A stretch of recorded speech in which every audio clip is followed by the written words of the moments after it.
안녕하세요. 마흔아들입니다. 오늘 영상은 부모님들께 정말 꼭 필요한 내용을 정리하면서 한 줄 한 줄 정성 들여 준비했습니다.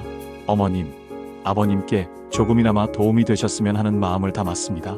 요즘 건강을 위해 종합 영양제를 챙겨 드시거나 저녁 6시 이후에는 무조건 금식을 한다든지 혹은 힘들어도 매일 운동을 빠뜨리지 않으시는 분들 많이 계시죠. 얼핏 들으면 다 건강에 좋은 습관처럼 보입니다.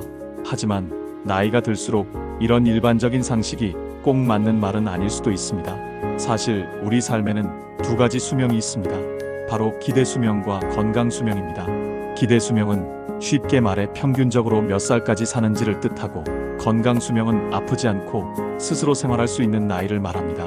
우리나라의 경우 남성 기대 수명이 약 80.6세, 여성은 86세 정도인데요. 그런데 건강 수명은 남성 71.3세, 여성 74.7세로 조사되었습니다. 즉 남성은 약 9년, 여성은 약 12년 정도를 스스로 거동하기 힘들고 누군가의 도움이 필요한 상태로 살아가게 된다는 뜻입니다. 이 기간 동안은 혼자 식사나 외출도 힘들고 심지어 대소변 처리도 스스로 하기 어려운 경우가 많습니다. 그래서 부모님 세대에게 80세 이후는 정말 큰 분기점이 됩니다. 어제까지 잘 걷던 다리가 오늘은 갑자기 무겁게 느껴지고 팔이 천근만근 내려앉아 일어나기조차 힘들어지는 순간이 찾아올 수 있습니다.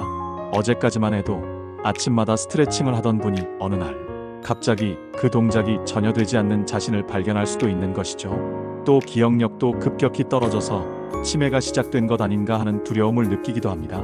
약을 받아와 놓고도 약봉지를 어디에 두었는지 전혀 기억나지 않고 심지어 약을 받았다는 사실조차 잊어버리는 경우도 생깁니다. 여기에 더해 배우자나 가까운 사람을 떠나보낸 상실감은 노년의 삶을 더욱 외롭고 힘들게 만듭니다. 평생 함께한 남편이 전날까지 밥도 먹고 대화도 나누었는데 다음날 갑자기 숨이 멎어 떠나가 버렸을 때 집안의 고요함은 견디기 힘든 두려움으로 다가옵니다. 이처럼 80세라는 나이는 말 그대로 삶의 두터운 벽과도 같습니다. 이 벽을 잘 넘지 못하면 노년의 생활이 지옥처럼 느껴질 수도 있습니다. 일본의 노년의학 권위자인 와다 히데키 교수도 80세의 벽이라는 책에서 비슷한 이야기를 전하고 있는데요. 우리가 늘 상식처럼 믿고 있던 건강 습관들이 반드시 옳지만은 않으며 노년의 현실은 우리가 생각하는 것보다 훨씬 잔혹할 수 있다고 합니다. 그래서 오늘은 이 책의 내용을 참고해 80세의 벽을 슬기롭게 넘어갈 수 있는 5가지 방법을 소개해 드리려고 합니다. 오늘 이야기 드릴 내용은 이미 80대를 맞이하신 분들뿐만 아니라 앞으로 80세를 맞이하게 될 현재 60대 부모님들께도 분명히 큰 도움이 될 것입니다. 먼저 첫 번째 이야기입니다. 옛말에 악처 한 명이 열효자보다 낫다는 말이 있죠. 농담 같지만 실제 연구 결과에서도 이 말이 일리가 있다는 사실이 밝혀졌습니다. 일본 에이메 대학 연구팀이 60세에서 84세 사이의 노인들을 4년간 조사했는데요. 남성의 경우 부인이 있는 사람보다 부인이 없는 사람의 사망률이 무려 80%나 높았다고 합니다. 반대로 여성은 남편이 있는 경우의 사망률이 더 높게 나왔습니다. 다시 말해 남자는 아내가 있어야 오래 살고 여자는 남편이 없어야 오래 산다는 이야기로 해석할 수 있겠지요. 즉 남성에게 결혼은 장수의 요인이고 배우자와 사별하는 것은 단명의 요인이 된다는 뜻입니다.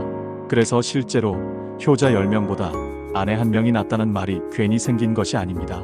나이가 들어 힘들고 외로울 때 진정으로 곁에서 함께하는 사람은 배우자라는 것이죠. 아무리 자식이 효도한다 해도 결국 자식은 각자의 삶이 있어 떨어져 살며 가끔 얼굴만 보여주지만 배우자는 하루하루를 곁에서 함께 나누기 때문입니다. 또 이런 사례도 있습니다. 만약 부모님께서 재혼을 하고 싶다고 말씀을 하신다면 자식들이 어떤 반응을 보일까요? 재산이 있는 분이 재혼을 하겠다고 하면 대부분 자식들이 반대합니다. 이유는 간단합니다. 상대방이 결혼하려는 목적이 재산일지도 모른다는 의심, 그리고 결국은 상속받을 유산이 줄어들 수 있다는 계산 때문이죠. 하지만 반대로 재산이 거의 없는 분이 재혼하겠다고 하면 자식들은 잘됐다, 이제 외롭지 않으시겠다며 축하해주는 경우가 많습니다. 속마음에는 부모님이 병이 들어 돌봄이 필요할 경우 그 부담을 덜 수 있다는 계산도 함께 깔려있는 것이죠. 이처럼 부모 자식 간의 정은 소중하지만 나이가 들어 가장 큰 힘이 되어주는 사람은 결국 배우자입니다. 그러니 미우나 고우나 함께 살아갈 때 서로를 존중하며 잘 지내는 것이 무엇보다 중요합니다. 여기까지가 첫 번째 이야기였고요. 다음으로 두 번째 방법은 바로 80세 이후에는 건강검진을 받지 말자는 것입니다. 이 부분은 조금 의외로 들리실 수도 있는데요. 이어지는 이야기에서 왜 그런지 하나하나 살펴보겠습니다. 자, 이제 두 번째 이야기로 넘어가 보겠습니다. 바로 80세 이후에는 건강검진을 받지 말자는 것입니다. 이 말은 참 낯설고 충격적으로 들리실 수 있습니다. 평생 건강검진을 꾸준히 받아야 오래 산다고 생각해 오셨는데 왜 80세가 되면 검진을 받지 말라는 걸까요? 핀란드에서 진행된 아주 흥미로운 실험이 있습니다. 생활습관병을 가진 1200명을 대상으로 무려 15년 동안 추적 조사를 했습니다. 참가자들을 두 그룹으로 나누어 한 그룹은 의료를 방치했고 다른 한 그룹은 의료를 적극 개입했습니다. 의료를 방치한 그룹은 건강검진도 의사 진찰도 받지 않았습니다. 반대로 개입 그룹은 정기적으로 건강검진을 받고 조금이라도 이상이 있으면 의사의 지시에 따라 치료를 받았습니다. 결과가 어떻게 나왔을까요? 보통은 방치 그룹의 사망자가 더 많을 거라 생각하겠죠. 하지만 결과는 정반대였습니다.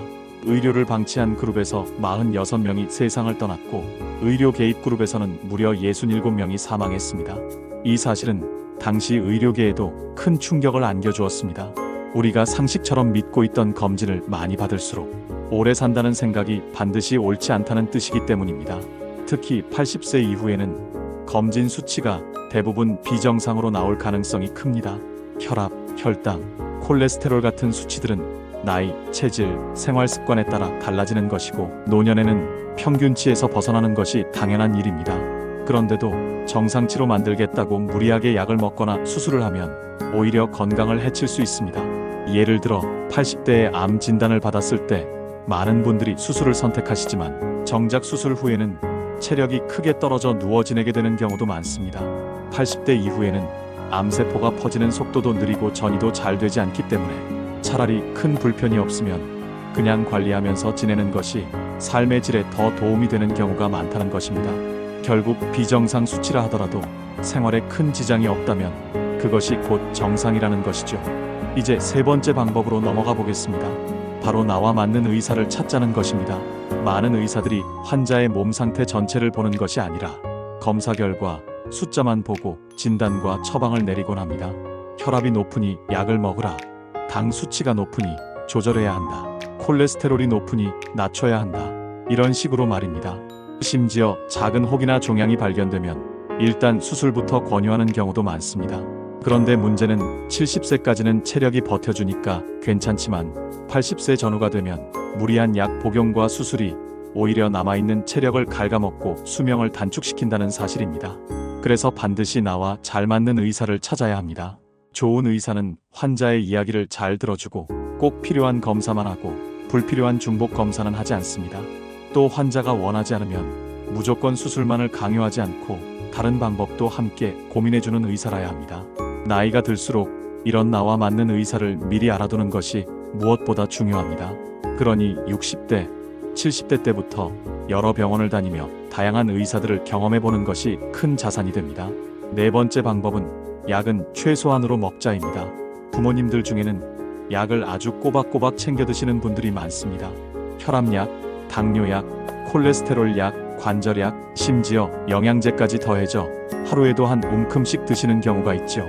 처음에는 한두 가지였는데 진료를 여러 과에서 보다 보니 약이 점점 늘어나 결국 한 줌이 되어버리는 경우가 많습니다. 하지만 약은 많이 먹는다고 무조건 좋은 게 아닙니다. 특히 80대 전후에는 약이 도움이 되기보다는 오히려 독이 될 수도 있습니다. 예를 들어 콜레스테롤 수치를 낮추는 약을 먹으면 면역 기능이 떨어져서 암이 빨리 진행되거나 감기에 자주 걸릴 수 있습니다. 또 혈압약을 먹어 혈압을 과도하게 낮추면 혈액순환이 잘 되지 않아 뇌에 산소와 영양이 충분히 공급되지 못하고 오히려 치매 위험이 커질 수 있습니다. 그래서 80세 이후에는 수치가 조금 높아도 생활에 불편이 없다면 그대로 두는 것이 나을 수도 있습니다. 약은 꼭 필요할 때 필요한 약만 최소한으로 먹는 것이 중요합니다. 평생 동안 하루도 빠짐없이 약을 챙겨 먹는 것이 정답은 아니라는 이야기입니다. 여기까지가 두 번째, 세 번째, 네 번째 방법이었습니다. 정리해보면 80세 이후에는 불필요한 건강검진을 줄이고 나와 맞는 의사를 찾고 약은 꼭 필요한 만큼만 최소한으로 먹는 것이 오히려 장수에 도움이 된다는 것이죠. 이제 마지막 5번째 방법입니다. 바로 할 수 있는 건 계속하자는 것입니다. 많은 분들이 80세를 넘기면서 이제 나도 나이가 많으니 무리하지 말아야지 하면서 그동안 하던 일들을 하나둘 멈추곤 합니다. 하지만 사실 이 순간부터 몸과 마음이 급격히 약해지고 노화가 빨라질 수 있습니다. 예를 들어 운전이 그렇습니다. 요즘은 고령 운전자의 교통사고가 사회 문제처럼 자주 보도되다 보니 부모님들 중에도 스스로 면허를 반납하시는 경우가 많습니다. 물론 장거리 운전이나 복잡한 도심 운전은 위험할 수 있습니다. 하지만 동네 마트에 가거나 가까운 시장에 다니는 정도의 운전이라면 면허를 유지하는 것이 생활에 큰 활력이 될 수 있습니다. 실제 교통사고 통계를 보면 20대 운전자들이 낸 사고가 80대 운전자보다 훨씬 많습니다. 그런데도 언론에서는 80대 사고가 크게 보도되다 보니 마치 노인 사고가 더 잦은 것처럼 보이는 것이죠. 만약 운전을 완전히 그만두게 되면 외출 횟수가 확 줄어들고 집에만 머물다 보니 신체 활동도 크게 줄어듭니다. 이렇게 되면 근육이 빠르게 위축되고 인지 기능도 떨어져서 치매의 진행이 빨라질 수 있습니다. 그러니 안전에 주의하면서라도 할 수 있는 범위 내에서는 운전을 계속하는 것이 좋습니다. 운전뿐만 아니라 집안일, 텃밭 가꾸기, 장보기 같은 작은 일도 마찬가지입니다. 이제 나이가 많으니 하지 말자가 아니라 할 수 있는 만큼은 계속하자는 태도가 중요합니다. 그 작은 활동들이 우리 몸과 마음을 지켜주기 때문입니다. 그리고 또 하나, 노후에도 꼭 이어가야 할 것이 있습니다. 바로 배움입니다. 80세가 넘었다고 해서 새로운 걸 배우는 게 무슨 의미가 있겠냐고 생각하실 수 있습니다. 하지만 배우는 행위 자체가 뇌를 자극하고 삶에 활력을 주며 우울감을 줄여줍니다. 글씨를 배우거나 악기를 배우는 것, 스마트폰을 배우는 것, 그림을 배우는 것 모두 다 좋습니다. 심지어 새로운 친구와 대화하는 것 자체도 배움입니다.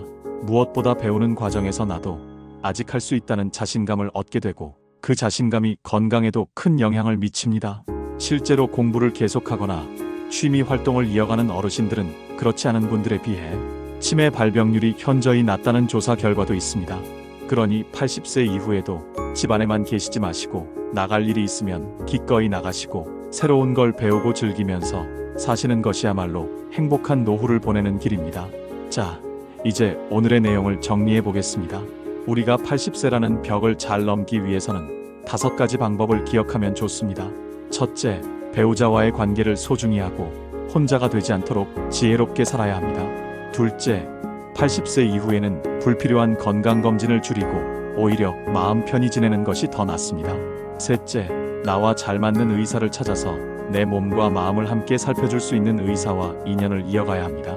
넷째, 약은 꼭 필요한 경우에만 최소한으로 먹는 것이 좋습니다. 다섯째, 할 수 있는 일은 계속하면서 배우고 활동하는 삶을 멈추지 않는 것이 무엇보다 중요합니다. 부모님, 오늘 말씀드린 내용은 단순히 오래 사는 것이 아니라 건강하게 오래 사는 법에 대한 이야기였습니다. 기대 수명보다 더 중요한 것은 바로 건강 수명입니다. 앞으로의 10년, 20년을 어떻게 살아가느냐에 따라 남은 인생이 행복할 수도 있고 반대로 힘겨울 수도 있습니다. 그러니 오늘 말씀드린 5가지 지혜를 꼭 기억하시고 작은 것부터라도 실천해 보시면 좋겠습니다. 어머님, 아버님, 지금까지도 잘 살아오셨지만 앞으로의 삶은 더 건강하고 더 행복하시길 진심으로 바랍니다. 오늘도 끝까지 함께 해주셔서 진심으로 감사드립니다. 마흔아들은 언제나 부모님 곁에 있습니다. 구독과 좋아요는 큰 힘이 됩니다.